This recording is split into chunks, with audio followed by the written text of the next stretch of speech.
Hello, myself Reeti Sushil. So today I have brought a new video in which I'll tell you how to compare the bond angles of the given compound. So these types of questions are asked usually in competitive exam where they give different compounds and they say that arrange in increasing order of bond angle like that. So I'm going to explain how you can do that work. Okay, so what we have to do first, if compounds are given, 2 to 3 compounds are given, then first you check the hybridization of the central atom in all the compounds. Okay, you check the hybridization. If it is sp hybridized, then 180 degree, sp2 then 120, and sp3 then 109 degree 28 minutes. Okay, so इसमें सबसे ज़्यादा bond angle किसका होगा? sp का, फिर sp2, फिर sp3, सबसे कम sp3 का होगा. ओके, सेकेंड, अगर ये तीनों सेम है, ठीक है, if hybridisation same of central atom, तब आप कैसे डिटरमाइन करेंगे? तब जिस वाले कंपाउंड में सेंट्रल एटम में सबसे ज़्यादा लोन पेयर होगा वो उसका बॉन्ड एंगल सबसे ज़्यादा कम होगा. ठीक है, lone pair on central atom जिसमें ज़्यादा, बॉन्ड एंगल उसका कम. ठीक.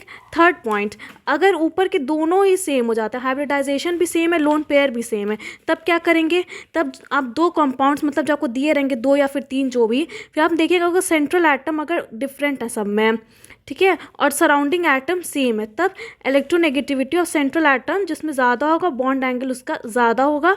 और अगर सेंट्रल एटम सेम है, दिए हुए 3-4 कंपाउंड जो भी दिए रहेंगे, और सराउंडिंग एटम डिफरेंट है, तो सराउंडिंग एटम्स की इलेक्ट्रोनेगेटिविटी अगर ज़्यादा तो बॉन्ड एंगल कम.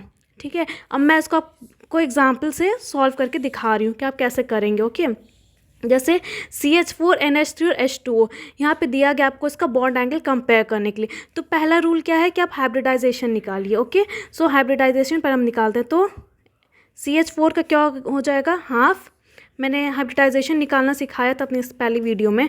तो half into number of valence electron on central atom 4 plus monovalent atom 4.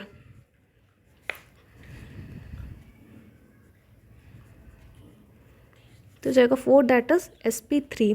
ठीक है, उसी तरह NH3 का निकालेंगे हाइब्रिडाइजेशन, तो क्या जाएगा? हाफ 5 प्लस 3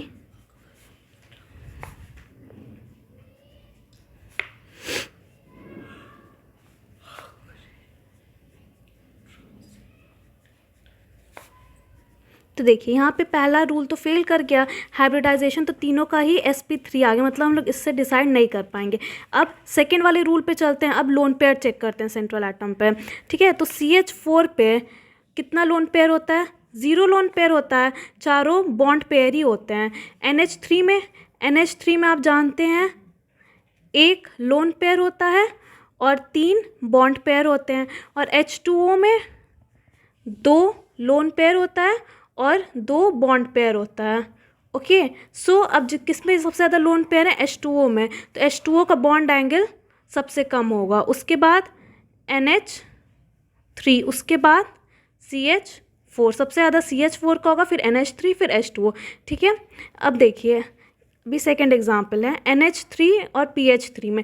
तो इसी तरह इसमें पहला रूल लगाएंगे. जब पहला फेल हो जाएगा तब आप दूसरा लगाएंगे, जब दूसरा भी फेल हो जाएगा तभी आप तीसरा लगाएंगे. देखिए मैं आपको इसको अप्लाई करके दिखाती हूँ. देखिए NH3, इसका हाइब्रिडाइजेशन निकालेंगे तो ये आएगा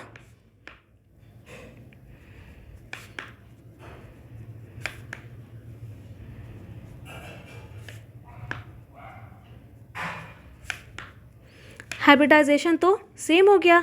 अब देखते हैं, अब सेकेंड रूल लगाते हैं, लोन पेयर. तो लोन पेयर भी दोनों में एक ही एक लोन पेयर रहेंगे, मतलब सेकेंड रूल भी फेल कर गया. अब देखिए हम लोग थर्ड रूल पे आते हैं. देखिए अब देखिए आपको थर्ड रूल में पहला 3A वाला रूल आपको पहले चेक करना है. सेंट्रल एटम डिफरेंट और सराउंडिंग एटम सेम. देखिए दो दिए हुए कंपाउंड में सेंट्रल एटम डिफरेंट है. देखिए यहाँ N है सेंट्रल एटम, यहाँ P है सेंट्रल एटम डिफरेंट. और देखिए सराउंडिंग एटम, देखिए यहाँ पे सराउंडिंग एटम क्या है? हाइड्रोजन. यहाँ पे भी हाइड्रोजन, मतलब सेंट्रल एटम डिफरेंट और सराउंडिंग एटम सेम, मतलब 3A वाला रूल लगेगा. मतलब इलेक्ट्रोनेगेटिविटी ऑफ सेंट्रल एटम, जितनी ज़्यादा इलेक्ट्रोनेगेटिविटी जिसकी ज़्यादा होगी सेंट्रल एटम की, उसका बॉन्ड एंगल ज़्यादा होगा. तो N और P में किसकी इलेक्ट्रोनेगेटिविटी ज़्यादा होती है? नाइट्रोजन की ज़्यादा होती है. इसीलिए NH3 का bond angle is greater than PH3. इसी तरह आप और भी क्वेश्चन सॉल्व कर सकते हैं, आप इतनी ही ईजिली उसका बॉन्ड एंगल आप डिटरमाइन या कंपेयर कर सकते हैं। Thank you so much. Video पसंद आई तो लाइक शेयर सब्सक्राइब ज़रूर करें।